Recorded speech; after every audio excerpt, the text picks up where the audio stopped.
This is the Castle Bravo nuclear test, the largest nuclear weapon ever tested by the United States. What does nuclear testing have to do with diving? Stick around and find out. My name is Patrick Danko, and I'm a diving professional with years of experience in dive product R&D, as well as recreational and technical diving instruction. I have a passion for teaching, for technology, and for exploration, especially where history and the underwater world meet. The Castle Bravo test was part of a series of nuclear tests performed by the United States after World War II on a remote atoll in the Marshall Islands called Bikini. In total, the U.S. tested 23 nuclear devices at Bikini during the operations Red Wing, Castle, and Hardtack. But one of the most notable was the first series of tests, codenamed Operation Crossroads, the result of which have created some of the most remote, awe-inspiring, and significant wreck dives anywhere in the world. This is the first in a series of videos leading up to a planned expedition by myself and dive partner Zach Haddock to explore the rich history living below the surface at Bikini Atoll. In this episode, we'll step back before the dives begin.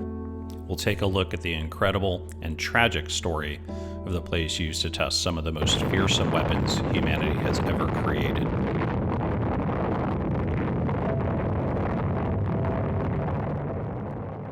But before we talk about the wrecks, it's very important first that we talk about the people. The people of Bikini had come to the Marshall Islands centuries earlier from Micronesia. They lived in balance with the lagoon and surrounding reefs, fishing its waters and cultivating its land. In early 1946, fewer than 200 people lived on Bikini. After identifying it as their preferred test site, U.S. officials met with the Bikinians and began the process of relocating them. They were told that they were being asked to leave for the good of mankind, and that their relocation would be temporary. They were relocated first to Ragnarok Atoll, where poor soil and limited food quickly led to hunger and malnutrition. Over the following decades, the Bikinians would be moved repeatedly to Kwajalein, to Kili Island, and elsewhere, never able to return permanently to their ancestral home. This was not a short interruption. It was the beginning of a lifelong exile. You might ask why this relocation was necessary. In August 1945, atomic bombs were dropped on Hiroshima and Nagasaki, ending World War II and ushering in the new nuclear era. What followed was a race to understand and control nuclear power. Military planners now asked a new question: could a nuclear weapon destroy an entire fleet? To answer that question, the United States launched Operation Crossroads in 1946.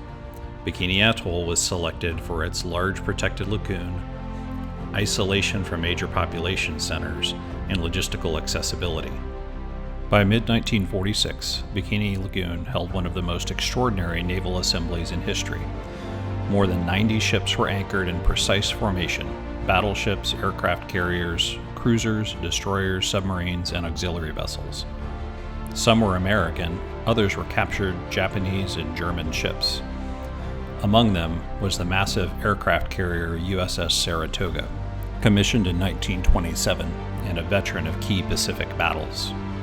Nearby sat the Japanese battleship Nagato, Admiral Yamamoto's former flagship during the attack on Pearl Harbor, now stripped of weapons and awaiting destruction. Animals were placed on board many vessels to study the biological effects of radiation. By June 1946, the lagoon had become a controlled experiment, everything carefully measured, documented, and ready.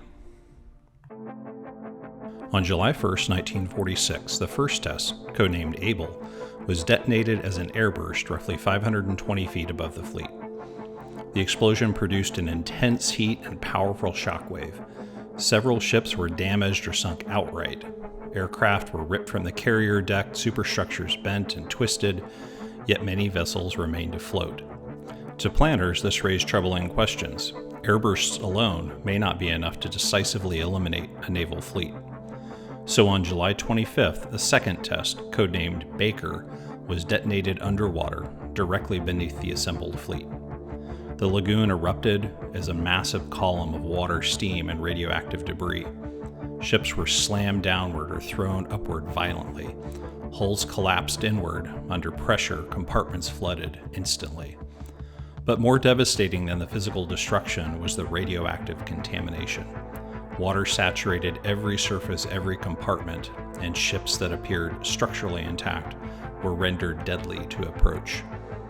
Operation Crossroads revealed a chilling reality. Fleets could be destroyed not only by a blast, but by radiation. Operation Crossroads was only just the beginning.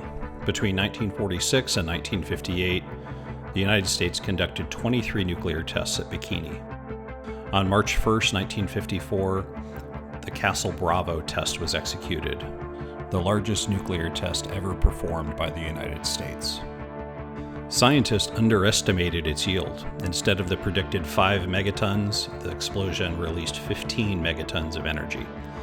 The blast vaporized part of the reef, creating a crater over a mile wide.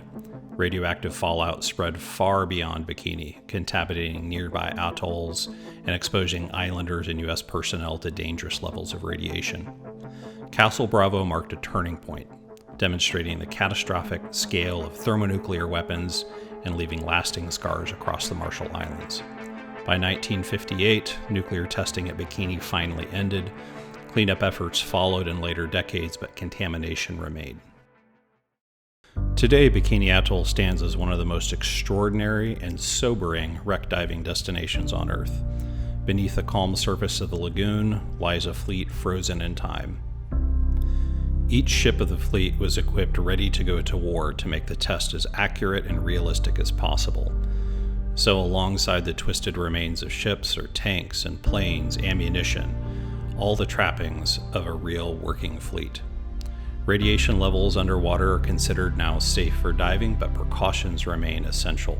Time on land is limited. Exploring these wrecks requires advanced technical dive training. The deep depths, the required mixed gases, and long decompression obligations require meticulous planning. Divers use closed-circuit rebreathers, redundant systems, and strict operating discipline. In the next episodes, we'll explore what it takes to dive Bikini, the training, the equipment, the logistics and planning before descending into the wrecks themselves.